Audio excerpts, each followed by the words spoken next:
अवैध देशी दारूसह 77,000चा मुद्देमाल जप्त। परभणी जिल्ह्याचे पोलीस अधीक्षक पंकज कुमावत यांनी अवैध धंद्यांविरुद्ध पुकारलेल्या मोहिमेअंतर्गत पिंपळदरी पोलीस स्टेशनच्या हद्दीत स्थानिक गुन्हे शाखेने धडक कारवाई केली। 18 मे 2026 रोजी पेट्रोलिंग दरम्यान मिळालेल्या गुप्त माहितीच्या आधारे अंतरवली येथे सापळा रचून विनापरवाना देशी दारूची वाहतूक करणारा आपे ऑटो पकडण्यात आला।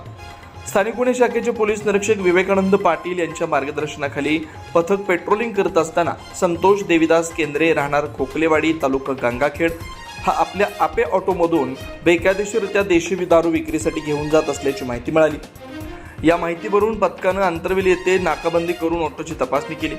तपासणी दरम्यान रिक्षात भिंगारी संत्रा देशी दारूचे 7 बॉक्स ज्याची किंमत 27,200 रुपये ते आढळून आले।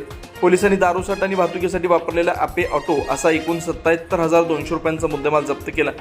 कारवाई पोलीस कर्मचारी चंदन परिहार, राहुल परसोडे, महेश कवठाळे, माणिक वाघ, दिलीप नेलपत्रेवार आणि शरद सावंत यांच्या पथकाने केली। या प्रकरणी महेश कवठाळे यांच्या फिर्यादीवरून पिंपळदरी पोलीस ठाण्यात महाराष्ट्र दारूबंदी कायद्यानुसार गुन्हा दाखल करण्यात आला। जनता न्यूज 24 ताससाठी गंगाखेडवरून आमचे प्रतिनिधी आशिष दयानंद मुंडेसह मी अवधूत, जनता न्यूज 24 तास गंगाखेड।